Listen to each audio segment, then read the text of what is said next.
progress made is manifested in the increase of student population from 1700 to 7000 plus.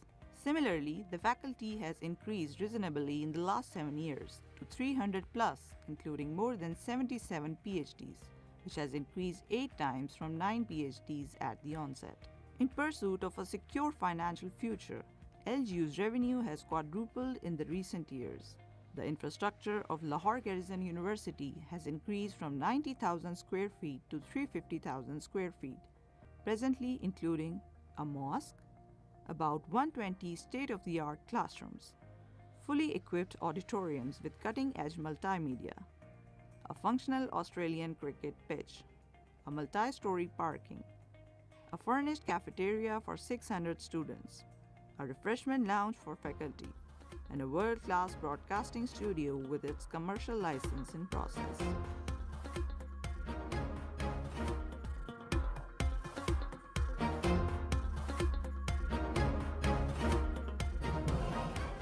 In addition, the university is now producing renewable energy with the installation of 500 kilowatt solar system. LGU has set up a dedicated research block for facilitation of its researchers, providing access to 50,000 plus ebooks and 100 MB dedicated internet. We have successfully awarded degrees to more than 2,700 students at Lahore Garrison University's 3 convocations. LGU stands tall in establishing Asia's first digital forensic research and service center, which was inaugurated by Chief Justice of Pakistan. Coming to the research journals, LGU has achieved an unprecedented benchmark of publishing 7 research journals and a campus magazine in the last year. The number of research entries have successfully gone up from just 12 to over 500 and counting. Our biggest achievement is the approval of Office of Research, Innovation and Commercialization. From 2017 till date, LGU has hosted several international and national conferences, achieving noteworthy success. We have signed long-term MOUs with national and international organizations and foundations, including but not limited to CXO Global Forum, eAcademy Contract, Connectors Institute of International Skills, Pearson BTech qualification, among others. The university is in the process of seeking agreement terms with high-ranking educational institutions in Germany, UK, Finland, Australia, and United States of America. LGU has been declared as the best university by the virtue of highest entries to Hult Foundation's Business Idea International competition, through which 3 of our students led teams qualified for regional finals in Melbourne and Toronto. We secured the first position out of 86 universities and 180 teams competing at NERC, Pakistan's largest robotic competition. In NERC 2019, LGU secured 3 positions in all competing categories and bagged first position in modular category. LGU CS student was selected as one of the 6 finalists out of 7,000 plus who went on to secure the second position in Huawei regional finals held in China. LGU consists of 18 plus clubs and societies functioning under Student Affairs and Counseling Department.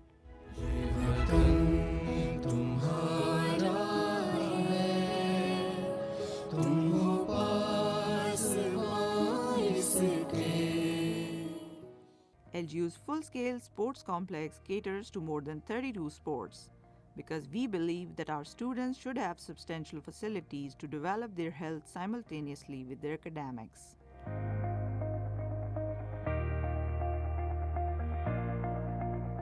Lately, our national ranking in athletics has dramatically risen. LGU has been ranked in top 10 national teams across the board by securing numerous awards and medals in various championships. Some of these competitions includes HEC Intervarsity Tug of War Championship, HEC Intervarsity Judo Men and Women Competition, and thus won 2 gold, 6 silver and 12 bronze medals. On the basis of highest levels of media professionalism, LGU became the official media partner for HEC TV to host live transmissions on weekly basis and receive media equipment worth Rs 2 million from HEC. As a matter of great honor and pride, LGU has been shortlisted at the provincial level for the commencement of live transmission of Microsoft Imagine Cup 2019 and 2020 and stood first in broadcasting the live transmission at a national level. Assalamu alaikum everyone, my name is Duran Ayab and we are live from Lahore Garrison University. Our latest project, Education for Everyone, will enable students from all backgrounds in the country to attain quality higher education at zero cost. Lahore Garrison University is striving for excellence and looks forward to empowering youth for the better future of the nation.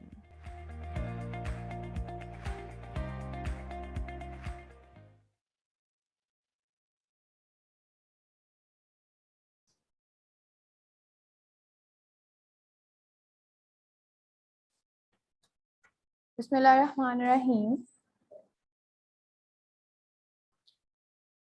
Assalamu alaikum and a very good morning to all the honorable guests, dignitaries, and students with great joy and immense exultation. I, Vanisa Iman from Department of Software Engineering, welcomes you all to the Day 2 of National Conference on Computer Science and Information Technologies, organized by the Department of Software Engineering. So, proceeding further to the conference, the objective of this conference is to bring together leading academic scientists, researchers, industry persons, and research scholars to exchange and contribute their knowledge, experiences, and research outcomes to all phases of computer science and information technologies. This conference will feature traditional paper presentations by prominent speakers who will focus on state-of-the-art technologies. So, let's begin our first session for Day 2 by inviting Dr. Masroor Hussain. Dr. Masroor did his PhD in Computer Science Systems Engineering from JIK Institute, Topi. He is Associate Professor at FCSC JIK Institute, Topi. His area of interest is in parallel and distributed computing, machine learning, and neural networks, data warehouse, computational sciences, and finite element methods. Over to you, sir.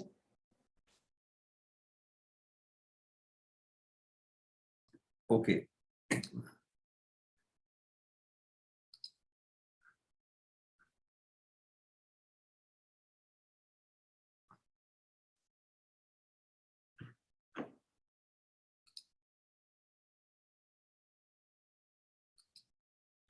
Okay. Assalamu alaikum. Can you see my screen? Yes, sir. Walaikum salam. Okay. So I'm Masroor Hussain from Ghulam Sakha Institute, Topi. So today I am here to give a brief introduction about utilization of high performance computing in computational problems, where you can use and how you can use it. So before going to the high performance computing, first we should know what are the supercomputers available in the world. In order to know about them, first you have to go for top500.org. Top500.org maintains a list of top 500 computers around the world. Here I have just shown you the top 5 HPC system in the world. The first top ranked computer is in Japan, that is supercomputer, and then we have second, that is Summit, then that is in United States, third is also in United States, that's Sierra, and then we have in China, fourth number, and in fifth number you can see that is also in United States. So in order to know about what type of architecture they are using, the first computer is built by Magister Siemens. So they are using A64FX processor, and it is 48 core processor.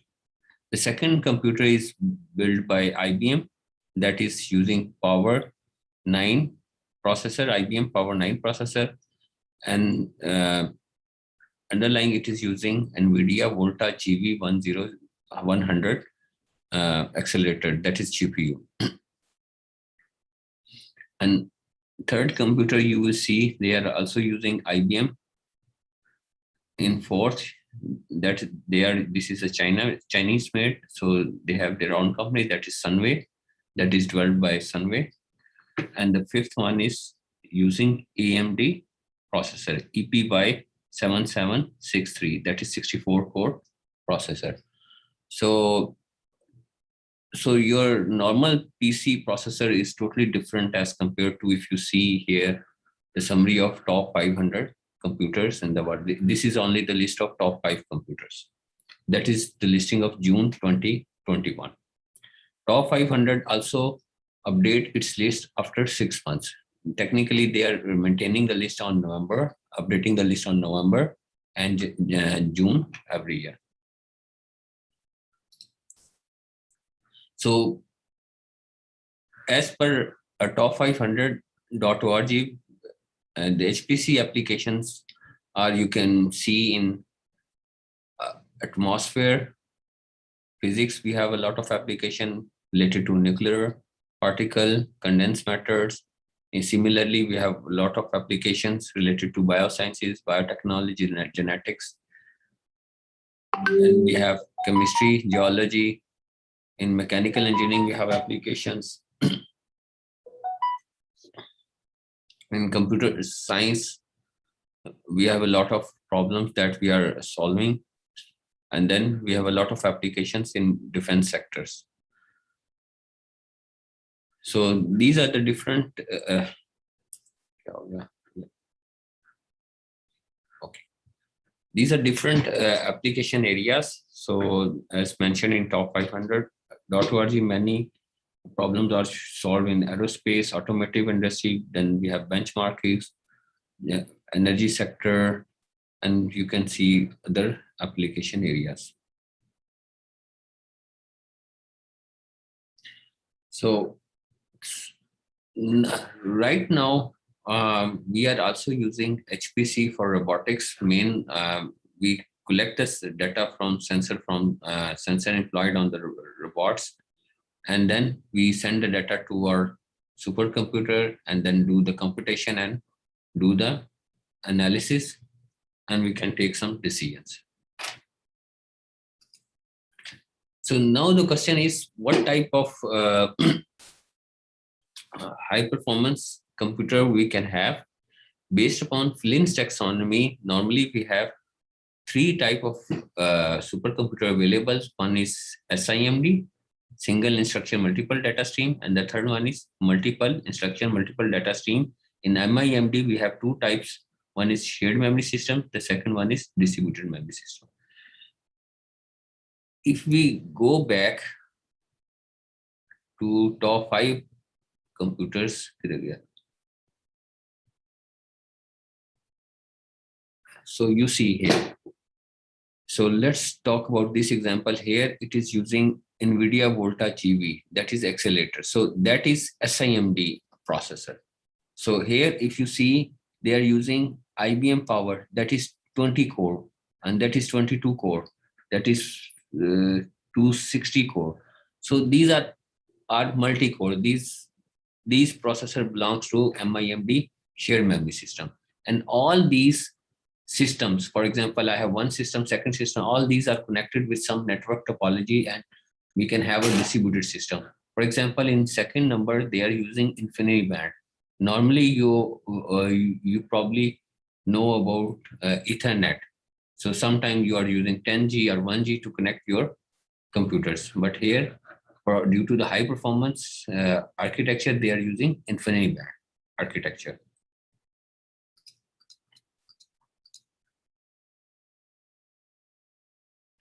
So SIMD architecture normally are your array processor belongs to this category or GPU like NVIDIA's. And then we have shared memory systems and distributed. Right now, all supercomputers are using the hybrid topology of SIMD and MIMD technology. So in order to know about the difference between shared memory system and distributed memory system, in shared memory system, the example is multi-core architecture. In multi-core architecture, multiple processors are connected using some network topology, and then they can directly access their main memory using the network topology. So if you see the specification of your processor that you are using, Intel or AMD, you see there is written FSB, that is front side bus. So they are using bus architecture like Ethernet. So all these processors can connect to their memory directly. So normally read and write operations are available. So you can use read and write operation to access that memory. In distributed memory system, every processor has its own memory. So they can directly do read and write operation on their own memory, but they cannot do read and write operation on others processors memory. So for that purpose, they have to use some network topology. Normally, you can say this is your one laptop, second laptop, and you have connected using Wi-Fi or your Ethernet topology. So that your Wi-Fi or Ethernet can be your network topology. So within memory, you see they can do read and write directly, but to other processors, they have to use send and receive. So in order to know about the send and receive, probably you have done socket programming or you are familiar with it, and you can send the data to other processor and you can receive the data to other processor. So underlying network topology can be Ethernet or your Wi-Fi. And if you recall, the second computer I had shown you that was using InfiniBand. That is a high performance network. In SIMD, normally one thing you should remember, for example, whenever you purchase, you say that I have to purchase a gaming card. So what you do, you have one PC, okay? In PC, you have a global control unit available. And then you install your GPU in PCI slot. In PCI slot, SIMD stands for single instruction multiple MIMD data processors. So that means we have P's processing units available.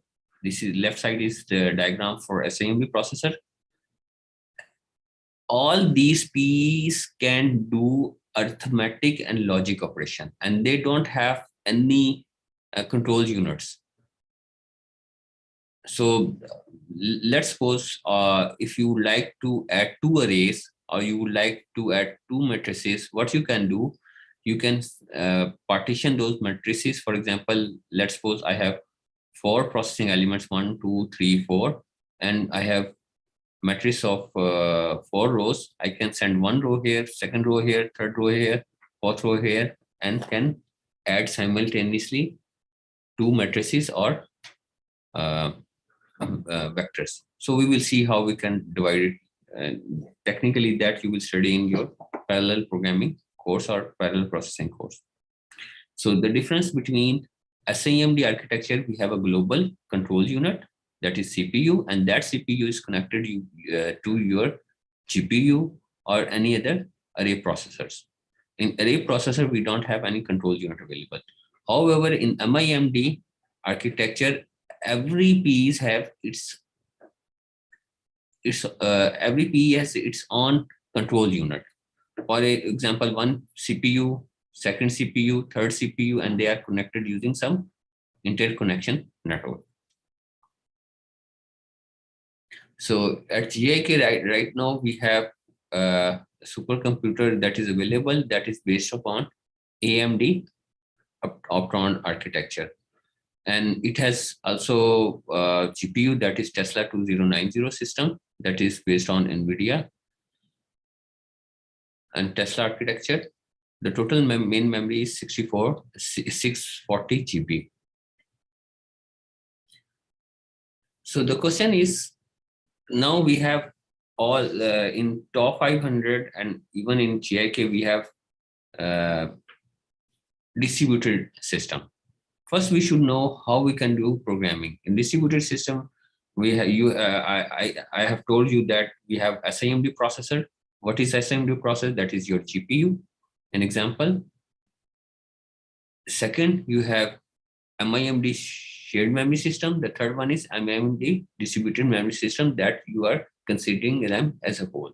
Now question, how you can do the programming and what kind of software you can use. So whenever you are going for high performance software that supports all these topologies, you have to fine tune their parameters. So due to the short of time, I will just introduce those terminologies, and then if you are using those softwares, you can fine tune those parameters.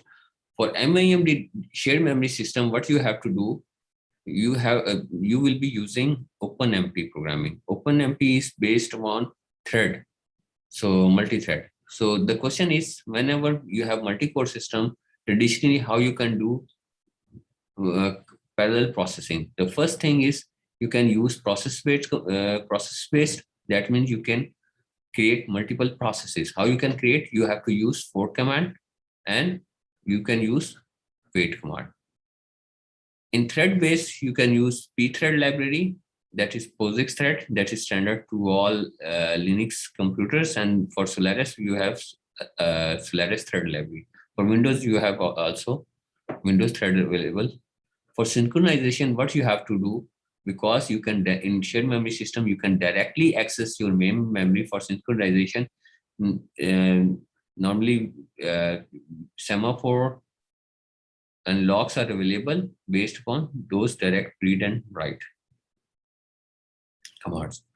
So the specific library framework, most of your high performance programs supports OpenMP. So there will be a pop-up menu, and then you can select OpenMP and then your number of cores, how many cores you have in that computer. For distributed memory system, because we have connected multi-core system using some network topology, that network topology can be InfiniBand or your Ethernet. Now question, how you can run a program on multiple machines. For traditional thing that you know about the socket programming, that is not easy task, because in socket you have to create a socket, then you have to send a message to a particular IP address. But for portability, once I have written a program for a particular IP address, what's about if I try to run the program on other machines with different IPs? So that is not feasible for the portability. So instead of using IP address mechanism, we are interested to have some programming mechanism which provide us process ID based programming. So let's suppose if I have written a program for two processors. So one process will be running on one processor, second processor will be running on second processor. So that is easy for me as a programmer to maintain that P0 can be an ID and the second can be P1 ID. So for that purpose, we have two programming framework available. One is PVM, that is parallel virtual machine. The second one is message passing interface. Nowadays, all peoples are using MPI. PVM is now obsolete. In MPI, we have two standards available. One is MPI-1 and the second one is MPI-2. For MPI, like OpenMP, I just forgot to mention, MPI and OpenMP, we have both open source implementation available as well as vendors implementations are available. So whenever we are purchasing some HPC for let's suppose HP and IBM, they provide us these libraries, and those libraries are fine-tuned to their hardwares. So better once we have purchased some hardware from HP or IBM or Sunway, so we should use their own MPIs or OpenMP. So why MPI for distributed systems? Because it provides our only MPI-1 provides our 125 functions. So let's suppose if I would like to think that I need this type of communication, I don't need to write down complex loops and use send and receive. Instead, you can just make a call to a function. So that is very easy. MPI, both OpenMP and MPI normally support two languages, C/C++ and Fortran. For C and C++, you have to include MPI.h header file, and for Fortran, you have to include MPI.f.h header file. So MPI is large as well as small. While large, you have to remember 125 functions. Obviously, as a human being, I cannot remember all 125 functions. but as a programmer, what I can do, or as a computational scientist, I should know what kind of communication I need, and then I can see the list of the function available, and then you can make call. But it is small, because by learning only 6 functions, you can write down all parallel programs. So normally we can say this is the right size, because based upon your need, you can learn different functions. So for example, a computational scientist need different types of functions, and as a multimedia programmer, they need different type of function, so they can learn different functions. So it is right size. So whenever we are going for high performance computer, the problem is that we have to partition the problem over different processors. So what kind of partitioning mechanism we can have? When we have normally 2 type of partitioning methods. One is data partitioning, the second one is functional partitioning. So as a programmer, or as well as a scientist, for example, I am working on computational mechanics, I am using some, let's suppose, ANSYS software. Then as a scientist, I should know how you have to partition the data, because you should know what kind of architecture I have. I have either distributed system or shared memory system, or I have a SIMD processor. So then you have to think about how you can partition. So there are 2 methods. One is data partitioning. For example, I have an array. I would like to partition it.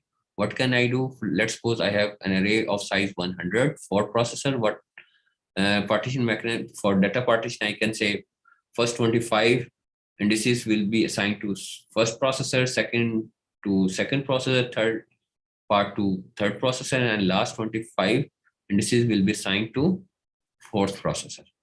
And what's about function partitioning? So let's suppose sometime you see in one function you are doing multiplication, and in other function you are doing convolution. So for example, I can say convolution can be that it can be assigned to my this processor, and multiplication can be assigned to the other processor, and that's how you can partition. So normally data partitioning, as a scientist, people are most of time will be using data partitioning. As a functional partitioning, programmers can use it. So in data partitioning, we have different kind of data. Spatial data structure, we have a quadtree mechanism and octree mechanism available. Quadtree means a tree with have maximum of 4 children. Oct means 8. And orthogonal bisection means we are bisecting the area orthogonally. And then we have some graph-based partitioning algorithms available. So you know about the graphs. You can construct a graph of any problem and then apply min-cut algorithm.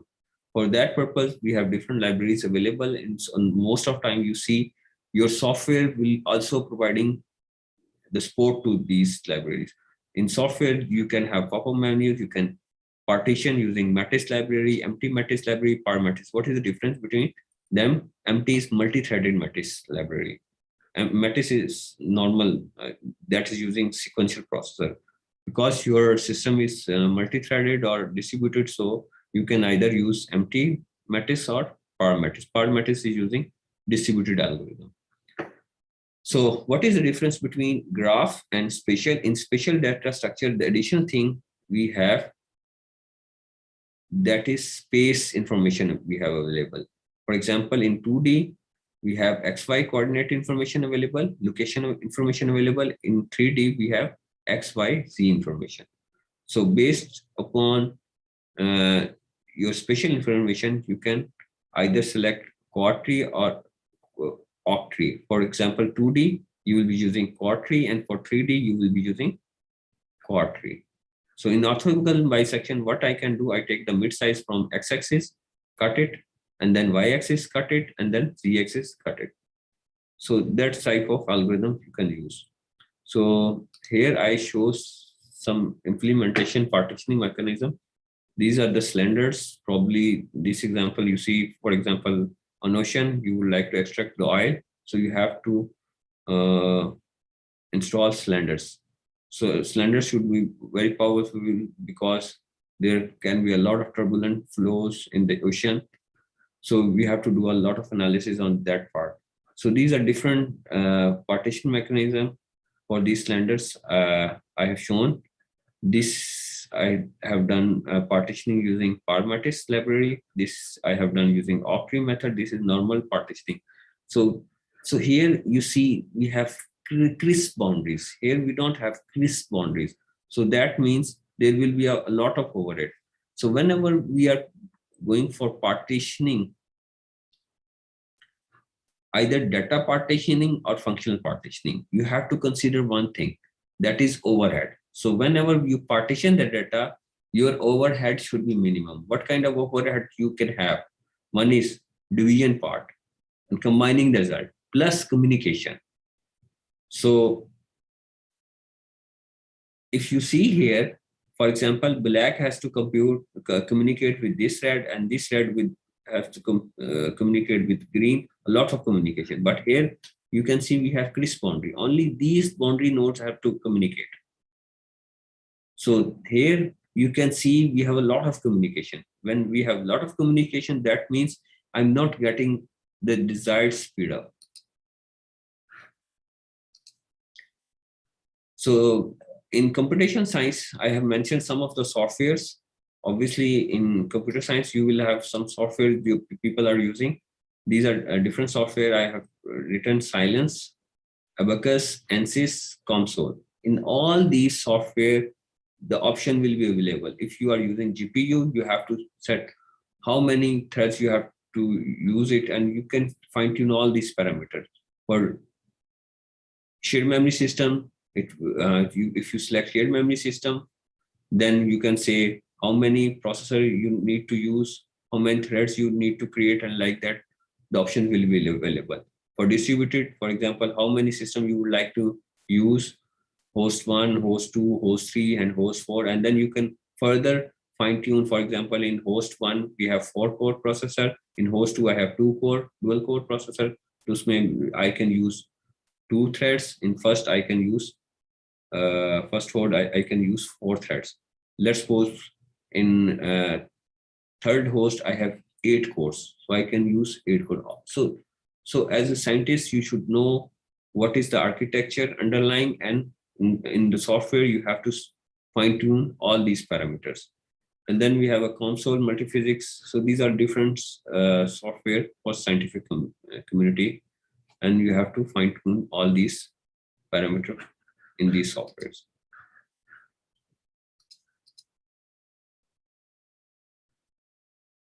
So in tuning part options, parallel option, so you can select either OpenMP, MPI, accelerator, GPU, or FPGAs. These all options will be available.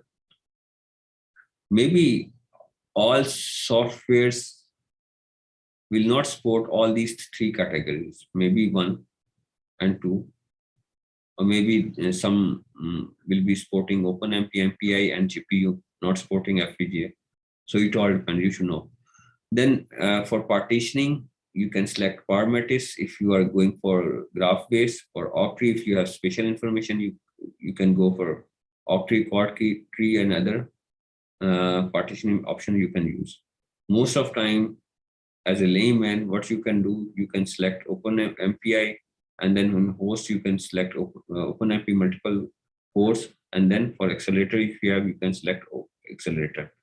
And as a layman, if you don't know whether you have to apply octree or Parmetis, so better is to select Parmetis.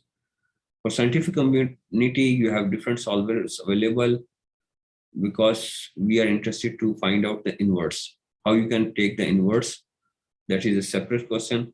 But as a layman user, you should select PCG, precondition conjugate gradient solver. You can have other solvers also. Thank you. Any questions?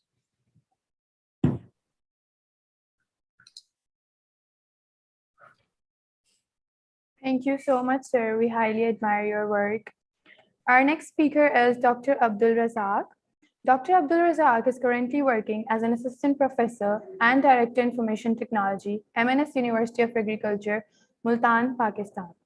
He received his PhD degree from College of Information Sciences and Technology, Beijing Normal University, China. His current research interests include machine learning, computer vision, natural language processing. Please welcome Dr. Abdul Razak.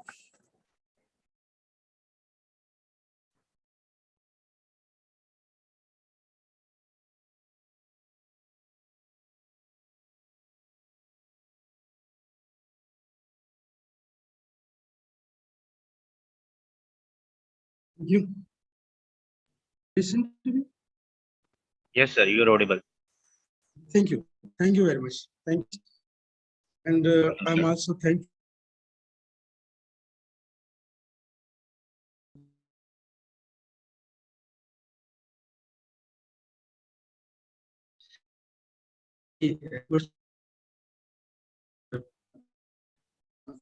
Excuse me, sir.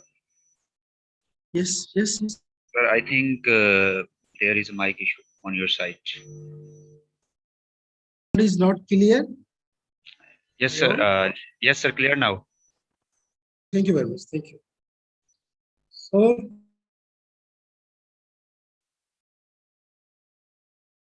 being a part of agriculture university, we are here as in a computer science department. So it's a good opportunity for us to work agriculture using technologies in agriculture. So that's why I'm talking about promoting ICT for co-production to cope with food insecurity and malnutrition. Actually, talking objective is that how ICT can be implemented in agriculture sectors and what benefit we can obtain from these, and what the words going on in agriculture sectors using technologies. So we are a little not very forward in agriculture using technologies. So that's why I'm talking about the ICT for corporations. So some of the contents here in agriculture. We all know that agriculture a big contribution in GDP of the country. And what's about the UN projection about populations? There's the Food and Agriculture Organization, Pakistan agriculture sector contributing and challenging, especially in ICT, ICT. What the role of ICT in agriculture in different countries, the role of ICT for the food security in agriculture, and how ICT can contribute in boosting the food security and food supply chains, or how we can improve the food security chains. And at the end, we will discuss some of the outcomes. University of Agriculture developed some ICT equipments and different devices for agriculture sectors. Also, Pakistan agriculture sector, 20% of the gross or domestic production in agriculture. And luckily, we are the fourth one in cotton, ninth in wheats, and 11th in rice production in the world.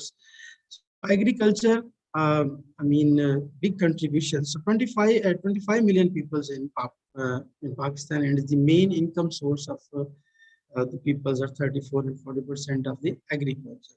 Higher cost of production is a big challenge for farmers community in Pakistan, especially in South Punjab, which is the hub of the agriculture.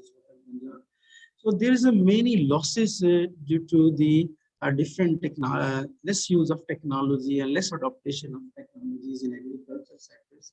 Especially climate is very fastly changing in different areas. This is a big challenge, and I have seen that many losses in wheat, in cotton, in tomato, and different crops. There is some of the losses. I've seen that due to less adaptations and less awareness, less use of technologies and smart technologies, especially. There's a big challenge is climate change. According to UN production, the population is going very rapidly. In 2015, it will reach up to 9.7 millions. So to provide food of these population is a very big. So that's why they need to in agriculture. Firstly, there are food prices and that leading to that there will be increased prices. So, some of the statistics that I agriculture organization that they meet the demand of such growing populations, farmer and agriculture companies are turning to use technology for analytics and different their production capabilities. So we need to provide the food of the big populations, 70% in the next several years, agriculture, business to maximize yield, to increase their yield, to increase their production, to enhance their inputs, and to get their benefits. So they need to minimize cost. Obviously, they need to reduce their environmental footprints, different climate changes, different weather losses, food this is water losses, different type of losses. So and so we need to different missions about ice in agriculture growing. One of the part maybe ICT technologies provide these solutions and they contribute to contributing for increasing the yield in crop productions, to reducing their losses. The pressure to feed the growing population in agriculture. This is some of the motivation. To meet this demand, farm and agriculture companies are turning to use of ICT for agriculture. Agriculture is e-agriculture, sometimes also using precision agricultures. Precision agricultures, more specifically e-agriculture, involve the conceptualization, design, development, different evaluation mechanisms to use information and communication technologies, ICT in rural domains, which primarily focus on agriculture. A major part of ICT including devices, different types of sensors, different types of smart technologies, services and application, using agriculture informations, how to manage their information, how to aware, how to disseminate this informations, how to weather informations to farmers, weather production, different type of advisories needs, keywords, and different knowledge sharings, different community interactions, and especially farmers and academia and industry linkage. This is the real-time information. This is the different roles of ICT in agriculture. It will play ICT a big contribution in different stakeholders. There may be a established progressive farmers, technology experts. So this is the ICT in agriculture. ICT in food production and supply. So big discuss that is a growing population. So need ICT adoption to play agriculture development, so starting from decision support system to trading of the crops. There's a crop environment, as you know, crop with different disease, different weather effects, different pesticide users, different fertilizer users. So we get the information and we collect brief information, make development practices, extract knowledge from source, and then interpret alerts, and then provide the advisory services to the farmers. Then we are actually working on that the decision support system for agriculture productivity in areas that we are going to develop a decision support system for farmer communities based on different that we have collected. In food production, different wider market access. One of the major drawbacks in epoxy agriculture is the practice challenge of agriculture. This is a big challenge. Really, we have established is a very big farm years, but it's a big challenge to how to distribute these different types of vegetables and crops to the markets. This is a big challenge. So ICT farmer do not get equipped with couple update prices of the commodities, proper place for selling their inputs.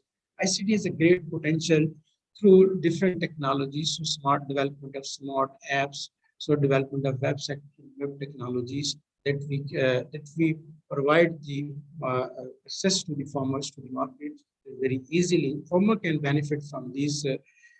We are just establish the connections. Farmers may connect directly with many users and may get information on different percent and their commodities.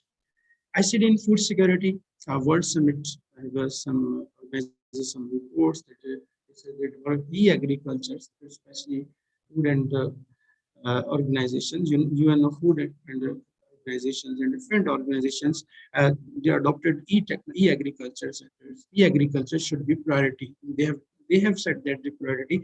Although Australia, there's India, they are working very.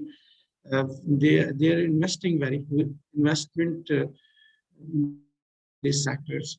FAO and other launched the web portals, e-agriculture organizations to guide farmers in unsustainable agriculture development and food security by promoting the use of ICT in support developments. There's a food insecurity and malnutrition. This is some statistic about that we are facing in Pakistan. Food insecurity in Pakistan, different due to different reasons. Which is the availability type area of Pakistan.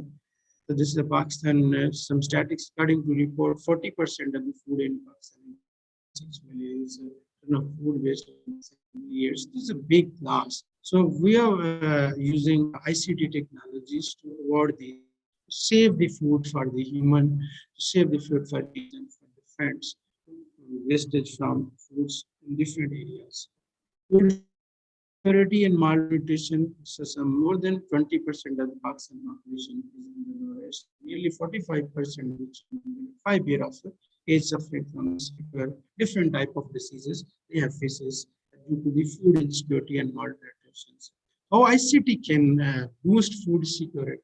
This is a important thing. Is that systematic monitoring.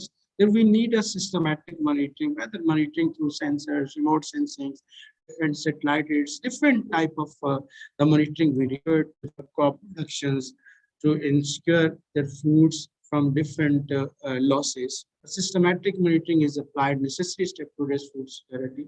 Monitoring can be greatly facilitated by ICT through remote sensing of agriculture and weather resources, use of computer and software to collect, analyze, and share information that is irrelevant, that is relevant to food security. Some techniques for overcome food security in different ways. It is the graph that we have for customers. We have availability, access, it's easily available, and then develop a digitized system for farmers, for link up the food businesses, food customers, food authorities. So this is the different role ICT in food security. And early warnings, this is a very challenging and early warning for farmers for growing some crops, whether they are areas. So the systematic monitoring of world food supply including and food storage and databases. Their historical data from different sources. In the base of data producing that, we are also working on that areas. We have a 20 years old data set. Then we have developing prediction models using technologies, machine learning, and deep learning to establish a system that farmers whether this crop is suitable for this area, how we can take benefit from these crops, different technologies. Then also early monitoring can be remote sensing agriculture. You know, one of my students is working in these areas, remote sensing information for the different burn areas, and to find out that the stable burning is how impact crop productions. This is also important. We're using different remote sensing data sets, different data sets for estimating their cost, estimating their effects on climate, on crop production through different technologies. So this is also a system we are using here. By using computer network databases and software to collect, analyze, and share information that is relevant to food security. And we discuss that. We have developing a database that collects different data. That's weather data for weeds, data for different diseases, different crop models. So we are collecting different data sets and then help a platform and extract the knowledge from data and make the decisions for different stakeholders, geographical and analyzing statistics, very interesting database of various sources in the same format. Information farmer and fisheries, that's so agriculture sectors. We also Department of Veterinary, veterinary departments and fisheries and poultry sciences. And we are also working on this area. So this ICT technology really are necessary for also aquaculture and for fishery farmers. ICT are fundamental for a farmer with useful information such as weather prices, as well as about new farming technologies. Because of the rapidly increasing of mobile phones in informations and fisheries, different we are developing a different mobile student in our department is working on how to check the fish available in the market. So we are developing data sets, and then on data set we develop a decision systems for the customers who are using this app to get the whether the fish is fresh or not, is quality. So this is the different technologies, more agriculture, and use of technology in agriculture. There's also some statistics. This is the main that the FAO goal is that sustainable development goals is to develop a sustainable agriculture. Monitoring environment and soil conditions make farmer more profitable and sustainable, such as the better water management and pest and disease. Different technologies work on sustainable culture. Tool play a very important role through different sensor technologies to measure their temperature, humidity, different type of weather. So different networks that transmit data to base station. In our university, we have our own weather station. So we also collect the data from that, and we make the systems for farmers. Different links that we can improve food supply chain technology. But is the to disseminate the information to farmers, and so the ICT relations between different like here in Australia. So we also develop a different apps for mangoes to check whether quality is good or not. So sometimes like to and also establish a link for the farmers to provide their e-commerce solutions to the different type of people. So it's a less better communication between the less different type of language. Post harvest losses. We are here to provide the post harvest losses in agriculture, different foods, and different crops, improving different RF and technologies, and take help keep. Sir, I think connectivity issue on your side. The voice is lagging. Voice is not good here. How Yes, about sir. now? It's better now. I think mic issue or internet issue. It's better now, sir. It's no, it's okay. Hello. Better. Yes, sir. Yes, sir. Better now. Okay. So we are going to end here. In the MS University of Agriculture, some significant contribution which we are made here in ICT in agriculture. That we have developed an artificial climate systems that have the optimal conditions for the plant growth and their health.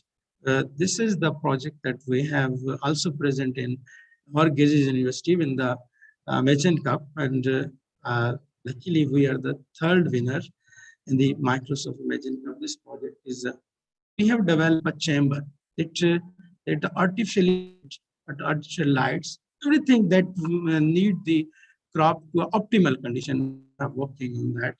And also, we have discussed that agriculture, we are developing agriculture data sets for identification toward development support systems. This big project here. And we have the decision support system and some disease detection system, whether disease for crop, their leaf diseases, crop different wheat diseases, they're different. We are working on that. We have developed some instrument like smart trap for detection and making mango fruit fly. This is virus for the mangoes. So we are working on that areas also. Thank you. That's my side. If you have any questions, please, I'm available. Thank you. Thank you so much, sir. We highly admire your work. Now I would like to invite Professor Dr. Aftab Ahmed Malik. Professor Dr. Aftab Ahmed Malik did his PhD from University of Kent, England. Currently, he is a professor at Lahore Garrison University. He has been the Dean Faculty of Computer Science and Engineering, JIK Institute, KPK, and University of Lahore. He worked as the consultant and advisory Punjab Police for Project of Computerized Management, Control and Information System. I warmly welcome Professor Dr. Aftab Ahmed Malik.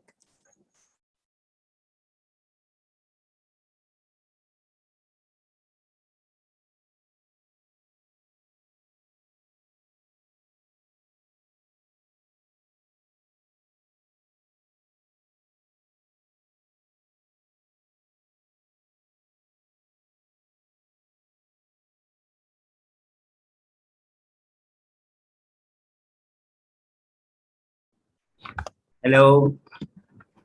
Yes, sir. Hello, voice testing, please. Hello. Yes, sir, you are audible. Okay.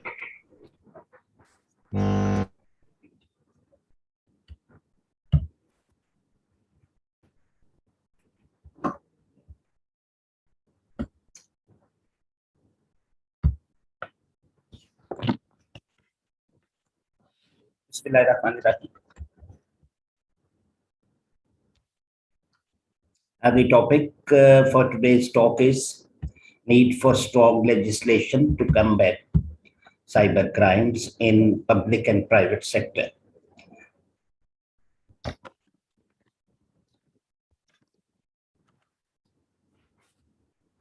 I have been devoting for some time some articles in the renowned research journals about this topic. But the recent global occurrences, they show us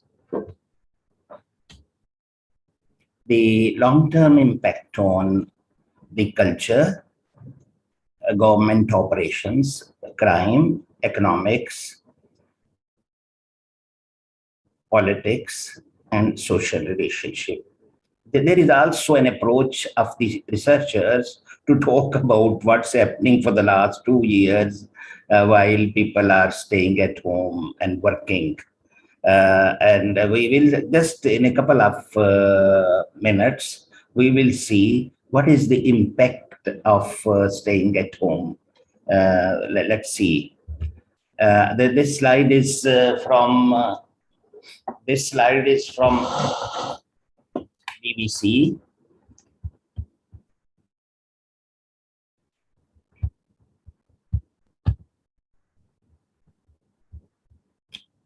Excuse me, I'm putting the slide for slideshow. How the crime changed in different categories. Though this is not our area, but we will see overall picture of criminology and the changes occurring in various offenses. The robbery and the offenses, theft and violence, they are increasing. Even in our country, you have seen in the last 2 years, they have increased tremendously.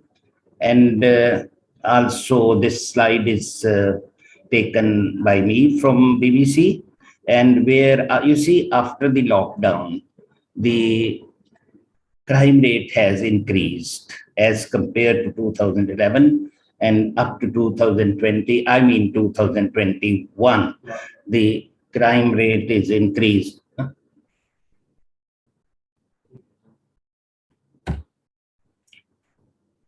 But I have been advocating in my previous research papers about the strong legislation, the need of strong legislation.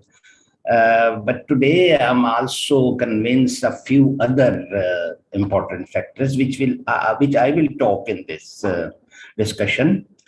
The role of legislation. The major role in combating the crime depends on existence of strong legislation. This has been my point of view in various research papers, but it has not been causing real reduction in crime rate because there is a relationship between the investigators, prosecution, and the witnesses. Sometimes it happens that even if the crime has been committed by the offenders, but the courts, they let the offenders free. Sometimes because of weak case of the prosecution, sometimes weak case of the investigators, and most of the times the witnesses. As far as the white collar crimes and bank frauds are concerned, they are committed by the banking officers and banking people and the officers of the companies. Because nowadays, the criminals are very well organized and using most modern technology and IT equipment. Therefore, the police, I mean FIA, or the local police, investigators, prosecutors must also be technically skillful and highly trained and well equipped. Excuse me, sir. Yes, sir.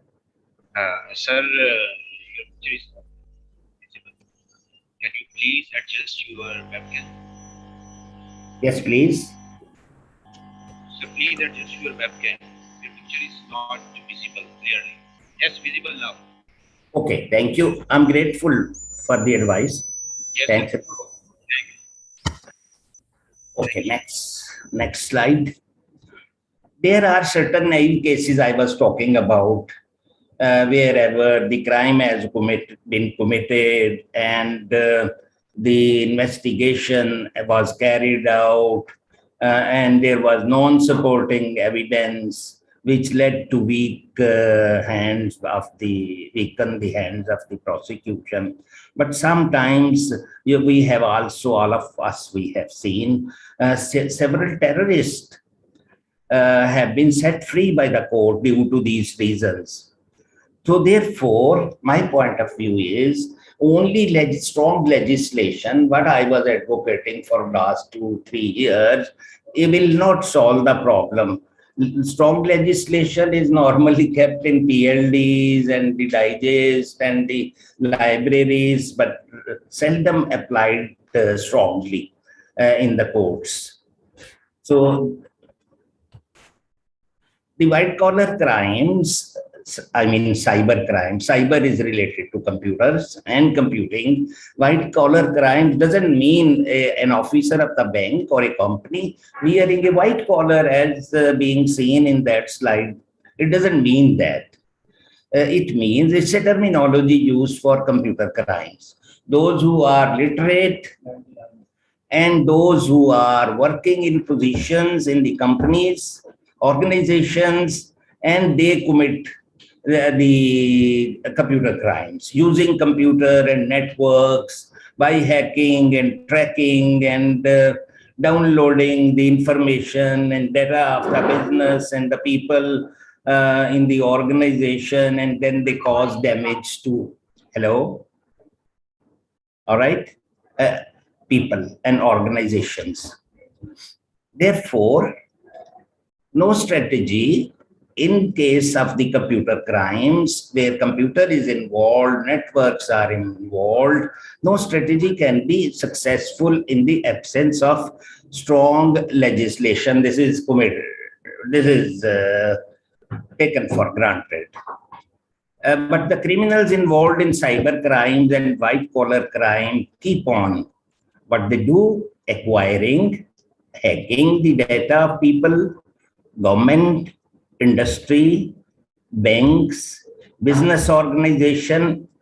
They cross all the limits of security, the barriers of the computers and the networks, because they are fully equipped with most modern software and techniques. Nowadays, a trend has initiated. What they are doing, the criminals and the offenders, they are very clever. They call up the CEOs, CEOs of companies and the bank top managements and middle management. They tell them and they threat them and for attack to themselves and their families. Therefore, they call them to join with their offense. These threats to people and CEOs of business organizations is a new modus operandi. Modus operandi means how criminals and offenders, they commit their crimes. The occurrences of crime increased, particularly in threats cases, to attack and asking for money to stop the attack has increased considerably. More strict security measures must be adopted, particularly in Pakistan point of view, to safeguard the data and networks, and strong encryption attained and implemented. What is now, I should very briefly mention what is the point of view of the European Union. The European Union focuses on one hand, as shown in the last slide, in this strong legislation, and also, in addition to this, there exists justification to amend the US cyber legal framework to reduce the frequency of crime. This is what European Union has said. The US cyber legal crime is an authenticated document for implementation, but it has been suggested to make certain useful amendments in that.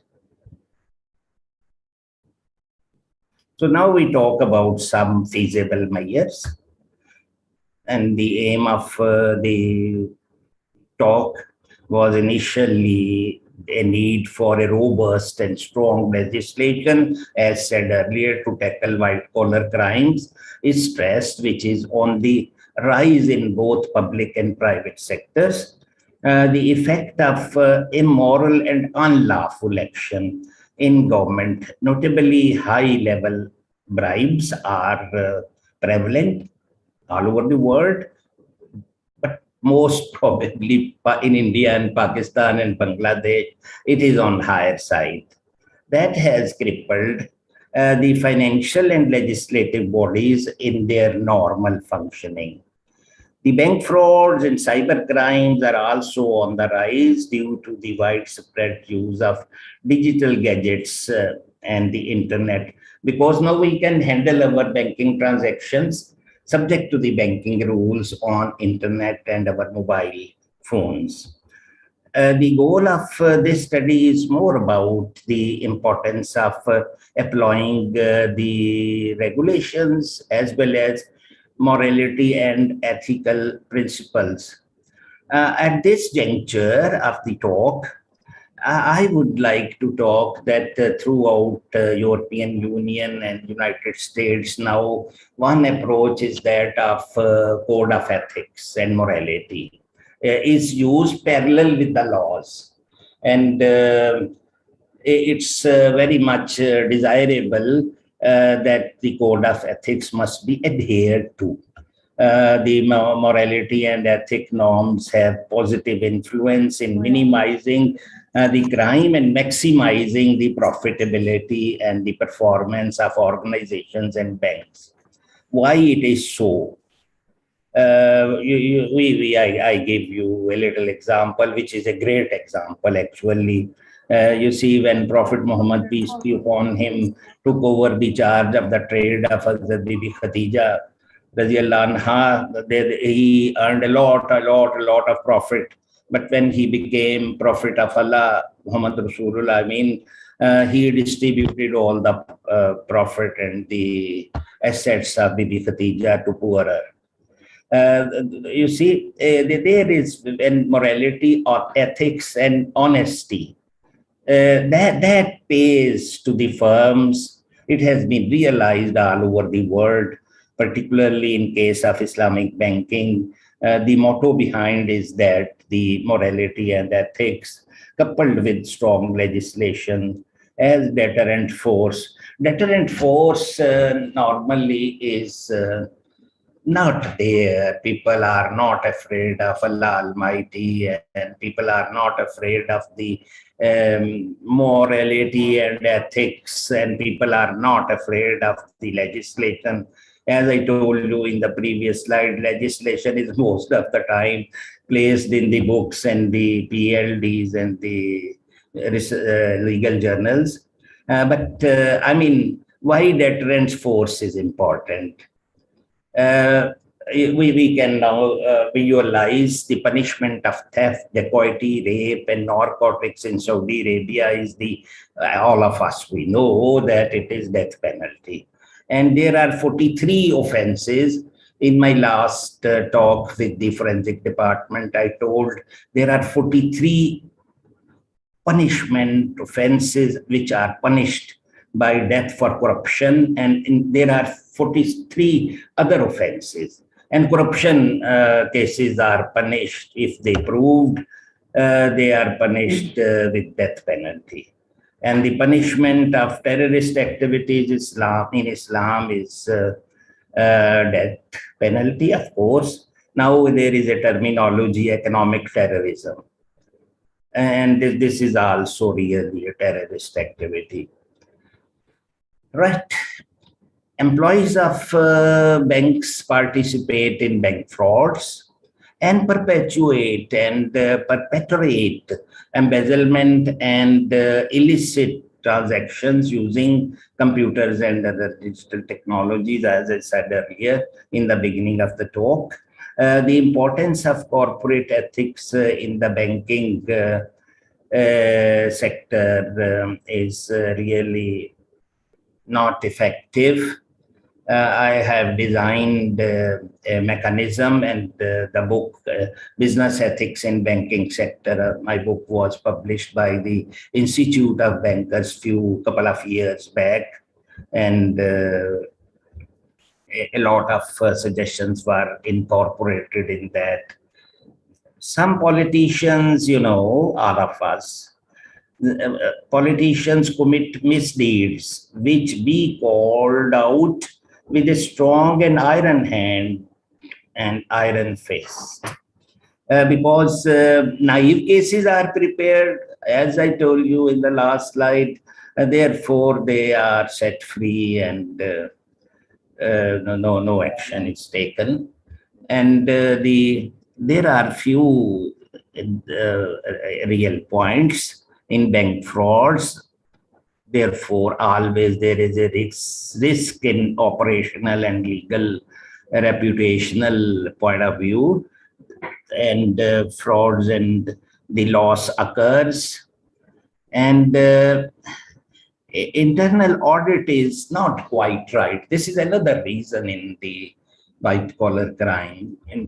Internal audit, I would mention that it cannot be carried out 100% with the computational equipment. We have to do some work by hand by the auditors to check up the files and the procedures, and something now several softwares have been developed so far which can handle the audit work. Human behavior has deteriorated recently because of economic conditions in a country and political instability in various countries, including Pakistan, Bangladesh, and India. digital offenses, money laundering, and unlawful transactions were at all times very high, but nowadays they are very high. Fighting such illicit professional practices is a huge task for the entire world and also for Pakistan. Business activities are likewise expanding, necessitating the requirement for fair financial transactions activity. What are the reasons? Let's talk about the reasons now. The most common causes of illegalities are accounts that are not working properly. People who purposefully take money from them. The majority of the crimes are performed with the aid of computer software, hacking, tracking, as said earlier. And some more reasons I would focus like deceptive behavior of people. Inadequacy means insufficiency, ineffectiveness, corrupt work style, willful neglect, and dysfunction in commercial activities of the workers. Particularly when it comes to receiving and moving funds, as well as money exchange, locally and internationally, auditing that is not up to mark. Using falsehoods and to harm the market. Market में disinformation का भी एक role है. There is an important role and function of disinformation which is spread intentionally, sometimes to increase the price of the dollar and sometimes to harm other companies. And this is there is also another reason of misconduct by private and public companies, commercial organization, and banks. I think now I should be very brief so that I finish up within the stipulated time. Particularly when it comes to receiving and moving funds, there is a misconduct and there is a problem in the auditing. Now I should focus and simply indicate. I will not fully explain all these softwares which are nowadays used as particularly Kali, Linux, Off-Crack, Encase, SafeBack, Data Number. These are very important in the banking sector and the companies. But I tell you one thing about Kali Linux software. It is available free of cost from the open source. Therefore, it is maintained and funded by offensive security. Very recently, last month, it happened. Then nowadays it is being funded, and the organization and banking organization can utilize this from open source. Now, I will not talk about again to save time. List of best cyber tools: SolarWinds, Intruder, Sixth Sense, Aquantix, NetSparker, LifeLock, Bitdefender, Total Security, Malware, Heights, Mimecast, Snort, Wireshark, WebRoot, GNU, PG, Norton Security, Viper, CIS, Blue Vector, Nmap.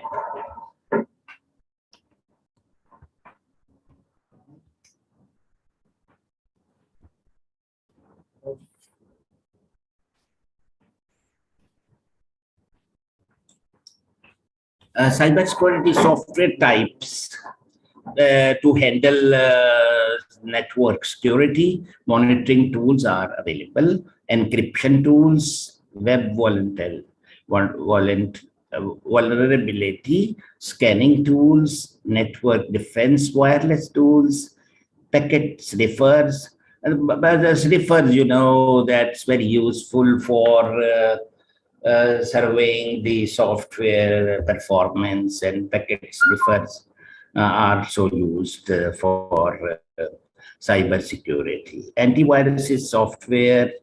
Firewall, we all know that it can be hardware firewall, software firewall, and other provisions are available. In the last slide, you see GNUPG was mentioned. GNUPG allows us to encrypt and sign our data and communication. That's very useful software.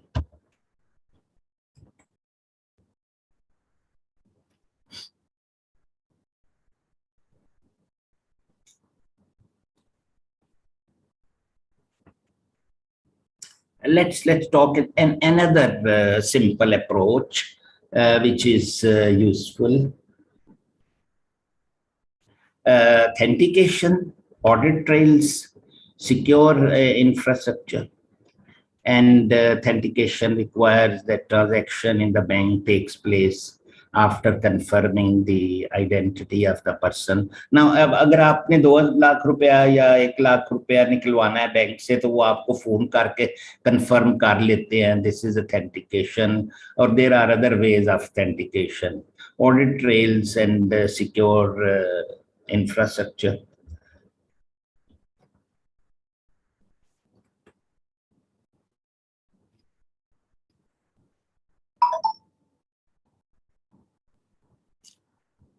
Never mind if I skip some slides for coming up to the mark for time.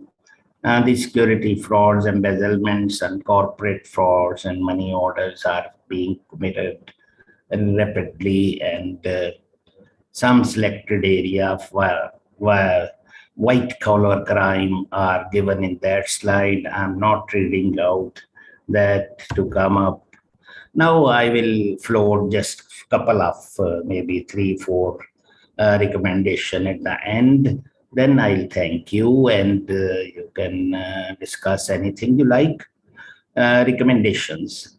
There is need for reaffirmation and making currently available legislation into a stronger set of procedural and criminal law. To reduce corruption and bribery, the government must take proactive measures. Wherever there are lacunas and shortcomings in the legislation, that can be covered up, and by putting things in the parliament or assemblies. The public funds not to be squandered or wasted, which is being done. And everyone knows where that itne kharab, itne arab rupees kahan gaye hain. We have all rights. I'm taxpayer and everybody is taxpayer. We honestly pay our taxes. So we can ask where the money has gone. To prevent bribery and corruption, strong measures should be taken by the government. And computerization in e-commerce, e-economics, and moral standards and comprehensive programs must be introduced for bankers and the organizations. And in-house ethics activities should be commenced. Few months back, I had gone to Lahore Chamber of Commerce and lectured for about 1 hour, 30 minutes on the business ethics and morality in banking sector. And these are the few. One more, excuse me. Special vigilance should be launched in banking and business sector, in the area of business economics and morals, and comprehensive program should be introduced. So last one I have repeated deliberately, and now these were the references I have used in preparation of my talk, and the first one and the second, third, and sixth, up to sixth are my references, and with two honorable faculty members of the computer science department. And this is the book I was referring to you, the business ethics in banking sector, the last line. And the next slide.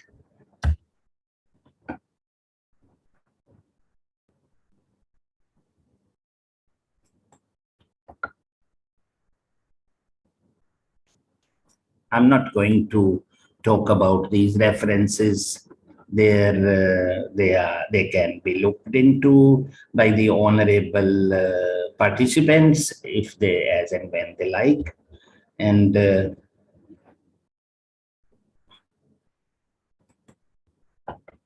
that slide is important. Thank you very much, gentlemen. And I forgot in the beginning to welcome Professor Dr. Razak Saab and Professor Dr. Masroor Saab.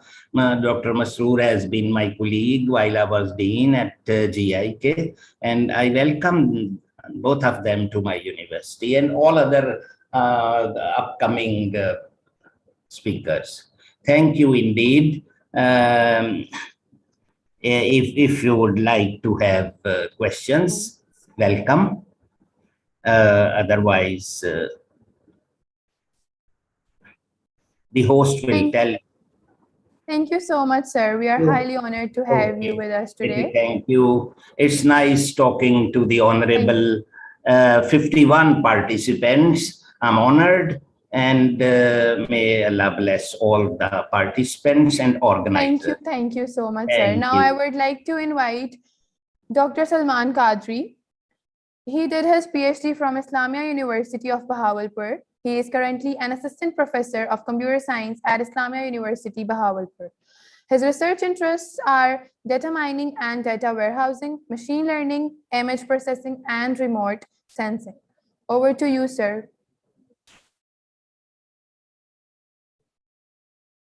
Thank you. Thank you, all of you. Bismillahirrahmanirrahim. So first of all, I will thanks to Dr. Malik Sahab and all respectable participants here and Lahore Garrison University who provide me this opportunity to present here my talk. The topic of my talk is machine vision based identification of COVID-19 variant from retinal fundus images. Now, my introduction contents already discussed. Now come to the introduction. First of all, infection due to COVID-19 variant. Can you please hear your stage? Are you listening, ma'am? Hello? Yes, sir, you are audible. Yes, sir, you are audible. Okay, Can you please Thank you. share your Thank you. stage?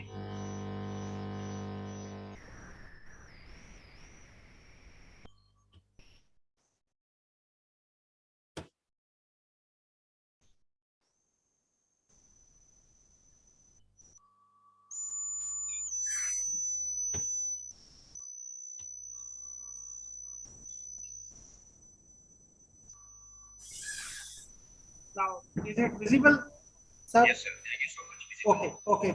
Thank you. Now, first of all, introduction of the very famous and now very pandemic situation nowadays. Last about 2 years, we are facing all over the world. Here, the COVID-19 novel coronavirus disease, COVID-19 caused by severe acute respiratory syndrome, which is called coronavirus, called SARS-CoV-2, has spread globally. While the roots of this transmission of this virus is still controversial.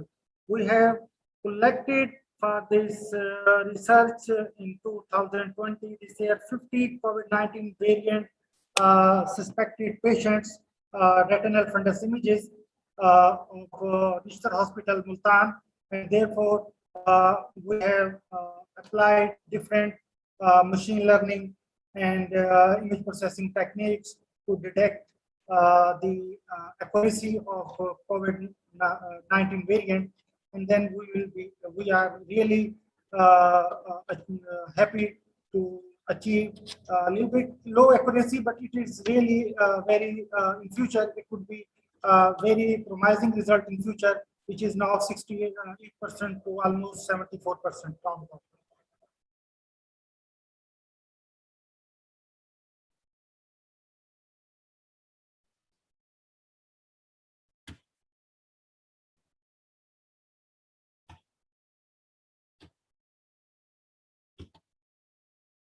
COVID-19 variant patient, the main routes of transmission of this respiratory droplets and direct contact, the virus was detected in the ocular surface of COVID-19 patient with conjunctivitis. However, it is still unknown whether the virus can be detected on the ocular surface of the COVID-19 patients without ocular manifestation, which may affect our precautions, practices, eye protection in the form of goggles or face shield is necessary for healthcare professionals and also for public. Transmission occurs during close contacts when small droplets reach muscular surfaces, namely the mouth, nose, or eyes. Small droplets are released in the environment every time someone sneezes, cough, or talks. Common symptoms including fever, cough, reddish eyes, and shortening of breath. Now, the disease is progressive. At first, the blood vessels start for inflammation and eventually cause reddish and irritated inside the eye. Especially, I will discuss that in India, in COVID-19 variant, definitely very, it shows its results are very horrible, and definitely also eye affected are more dangerous for eye because is very corona variant, Indian Delta variant has affected the mostly 10 to 15% people eyes, their retina, and this, which causes the blindness, complete blindness. There are 4 stages of COVID-19 variant. Mainly, we have considered for this study. First of all, the 4 stages of corona variant affect the center part of the retina and can cause redness, irritation, and tears in eyes. It's so. Here is the some I have shown in diagram. Normal eye retina, which is shown at the top, and then after this, seasonal viral infection, which may occur due to hot and humid weather, and also bacterial infection. This is also due to some bacterial and weather climate changing. And the 4th one is the initial COVID-19 variant. These are the discrimination, how it would differ to other eye infections. And then at the end, severe COVID-19 variant infection, which causes redness and also blindness. These are the stages. Normal fundus, I have shown here in this slide. Normal fundus image, and then mild, and then 3rd one is the moderate, 4th one is the non-proliferative, and last one is the proliferative. These are the 5 stages we have considered for to perform some experimental stuff and get some idea how it's spread in retinal fundus images of the human eye. COVID-19 variant has causes due to some reasons. First one is the we have experienced in by close monitoring of the patient history. It was observed that experience of high blood pressure patient is also more causes of Delta variant, even though they have vaccinated. These 50 cases, which we have considered as a prototype or as a template study for this research, 70% was already vaccinated. They were different vaccination, Sinopharm, Moderna, and Sinovac, but they still effective. And then high cholesterol. Second one is the those who have smoked regularly, and 4th one is the diabetics. These 4 causes we have find out in our study, they can cause again and again attacks of the COVID-19 variants and COVID-19 different attacks.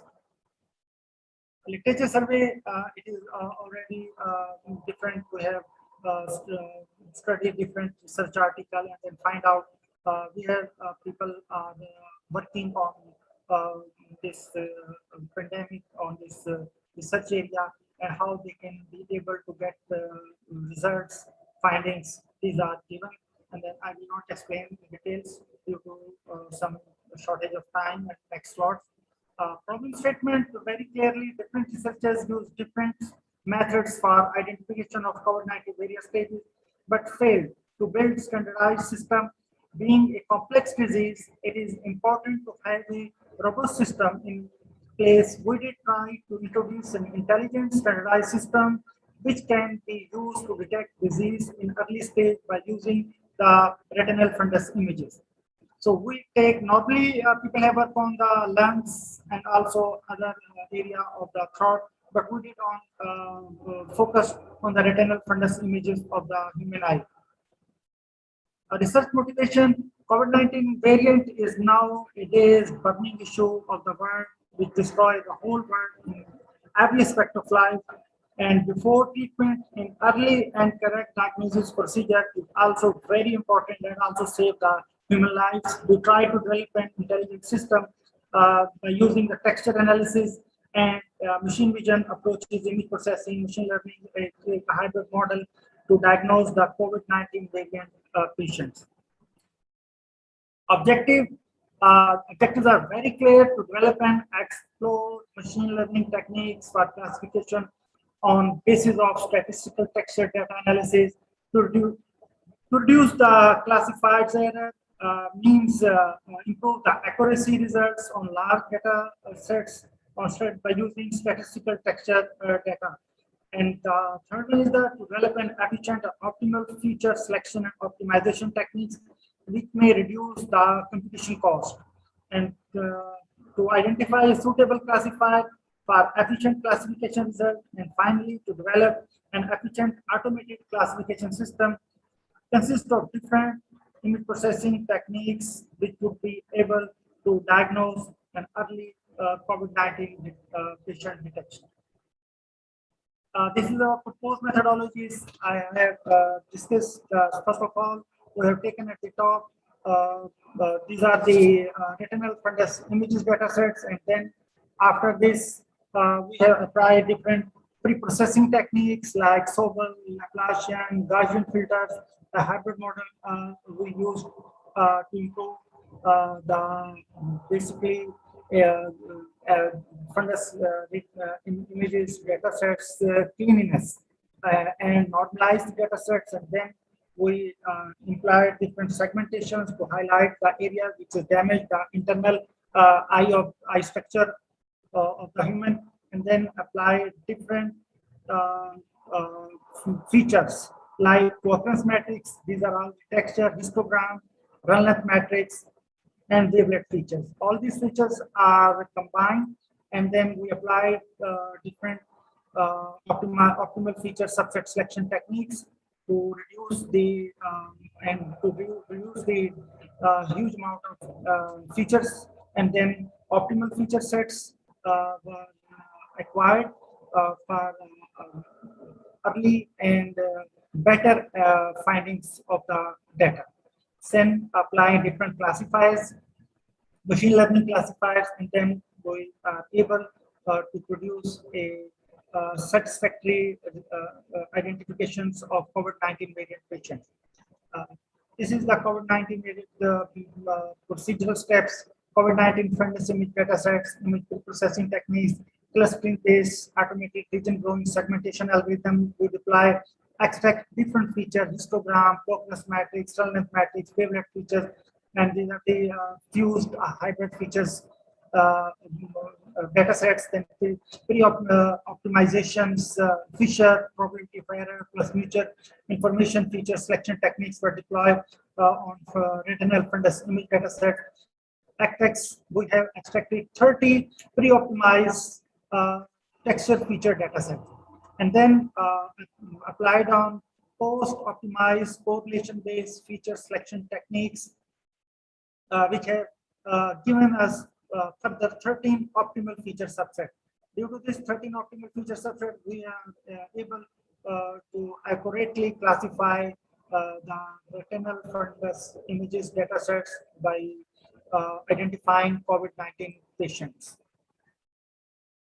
Experimental results, these are some feature extraction histogram, wavelet, coherence, runline, and these are the machine learning techniques, sequential minimal optimization techniques, logistic, multi-layer perceptron, logistic tree modeling, and simple logistic tree model. We have applied these, and then these are the 50 COVID-19 variant patients, 5 stages of the COVID-19, 5 stages of the COVID variant fundus images datasets. Total image datasets was 250 image datasets, and we have taken 3 regions of interest on these 250 fundus image datasets, and then we extracted 750 datasets for all patients, and then we have extracted 13 post-optimized 13 features, and then experimental method cross 10 validation method was utilized to training and testing purpose, and then acquired classification results. These are some tables results shown. We have different feature selection techniques, Fisher, coefficient, correlation-based feature selection techniques, mutual information, probability of error plus average correlations, and then we have applied different feature selection techniques, and then we get different feature optimal feature subsets. And then these are the different classification accuracy models by deploying machine learning techniques on these. Then you see in this table and graph, we have got some multi-layer perceptron accuracy, which is 73.73, which is the most higher as compared to other, which are 73.06 and 73, and also 72 and 68%. These are some variations, and now we will apply on these data sets to enhance on deep learning model for future perspective, because it was initially a micro level study to get some better results. Then it get some better result. Then we now in future apply a deep learning model for this research. Conclusions: this research was concluded that more accurate and precise results can be achieved, which is 68 to 73% variation by applying different machine learning models, which are discussed earlier. Then fusion by applying different fusion and feature optimizations techniques. The proposed model is shown very promising result at this stage, but not I will not say in this perspective. The result is 68 to 73%. It is in our perspective, it is quite satisfactory because it was not the lens-based identification. It is only the, on the basis of the eyes detection, or that is the retinal fundus images eye detection. It is very positive results for us, and in future we will improve these research results by deploying deep learning models. Inshallah. Thank you. References. If you have any question, then you can ask me. Thank you.